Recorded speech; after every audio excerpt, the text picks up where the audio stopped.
They said it was self-defense. That's what Officer Ryan Hale told the world the night Deshaun Miller's body lay bleeding on the cracked pavement outside Pine Ridge Apartments.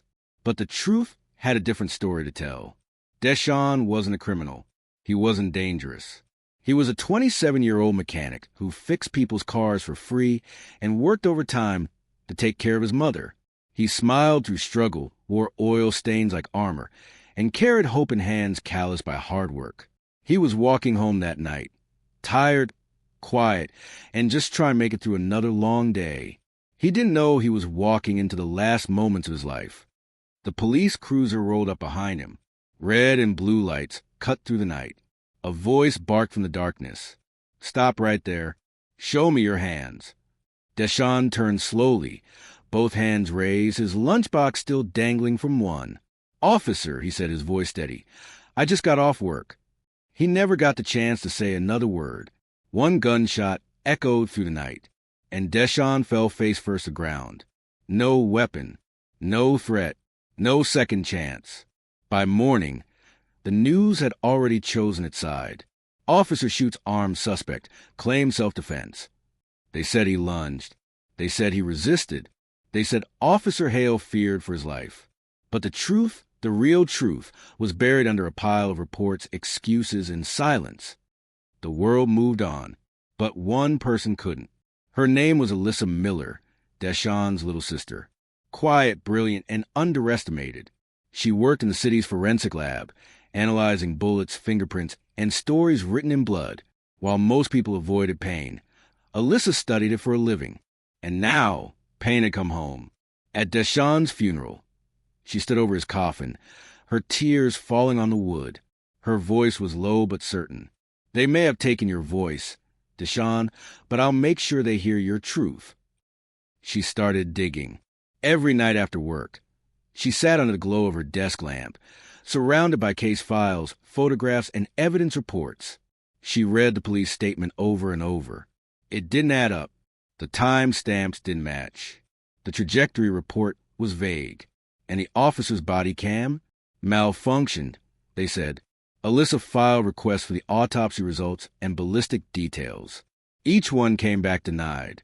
But she didn't stop. If the system wouldn't hand her the truth, she'd find herself. She went through old case files, comparing wound patterns, residue spreads, entry angles. Night after night, she studied, until the lines blurred and her eyes burned. Then one night, she saw it. The bullet wound on Deshaun's body. It entered downward. That meant he wasn't standing when he was shot. He was already on the ground. Her breath caught. She ran the measurements again. Downward angle. Close range. Deshaun didn't charge the officer. He didn't attack. He was executed. Then she noticed something else. On Deshaun's shirt, near the collar, a faint pattern of gunpowder, shaped like a small fan, pointing upward. That residue could only appear if his hands were raised when the gun fired. He was surrendering. He died with his hands in the air. Alyssa printed the photos, labeled the charts, and took them to her supervisor. He frowned as he flipped through the pages. "You need to stop this," he warned. "You're going after a cop." She met his eyes, her voice steady. "No, I'm going after the truth." When doors closed in her face, she found another way. No one wanted to help her. Not the department, not the city, not even the local press. So she went public. Late one night, she uploaded everything online. The photos, the ballistic report, the residue tests, and a recorded message explaining what they proved. She didn't beg for attention. She just laid out the evidence, calm, factual, undeniable. And the world listened. Within 24 hours, the post went viral. Thousands shared it. The same media that once called Deshaun a suspect now called him a victim. Hashtag justice for Deshaun. Hashtag the science doesn't lie. The department tried to stay silent, but the noise was too loud to ignore. A press conference was called. Cameras crowded the room. Officer Ryan Hale stood before the world. A man once protected by his badge, now trapped by the truth. A reporter stepped forward. "Officer Hale, is it true the victim was already on the ground when you fired your weapon?" The silence stretched like an open wound.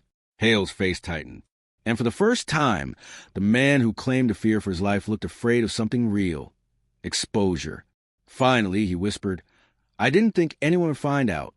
That one sentence shattered everything. Within hours, he was suspended. Days later, charged with manslaughter. The same system that had protected him now turned its back. Alyssa didn't celebrate. When the verdict came, guilty, she simply closed her eyes and whispered, "They finally heard you, Deshawn." Justice didn't bring joy. It brought peace. Months passed. The protests faded. The news cycle moved on. But Alyssa stayed in the same lab, walking the same halls. Only now, people looked at her differently. Not as a quiet assistant, but as a woman who proved that truth can break any wall, no matter how thick. She founded the Miller Initiative for Truth and Justice, helping other families re-examine wrongful police shootings. Deshawn's story became more than tragedy. It became testimony. On the anniversary of his death, Alyssa visited his grave. She placed a single white rose against the stone and whispered, "They tried to bury your story, but truth doesn't stay buried. It rises just like you taught me to." The wind moved gently through the trees. The city lights shimmered in the distance. And for the first time in a long time, she felt her brother's presence not in sorrow, but in strength. They said it was self-defense. But the forensics told another story. A story about power and truth. About a man who was silenced, and a sister who refused to let that silence stand. Because power can lie, but evidence doesn't. It waits, quietly, patiently, for someone brave enough to reveal it.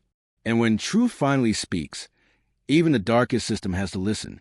Justice doesn't always start in a courtroom. Sometimes it starts with one person, one heart brave enough to chase the truth when everyone else walks away. Because no matter how long the darkness lasts, truth always finds its way home. He claimed self-defense, but the forensics told another story.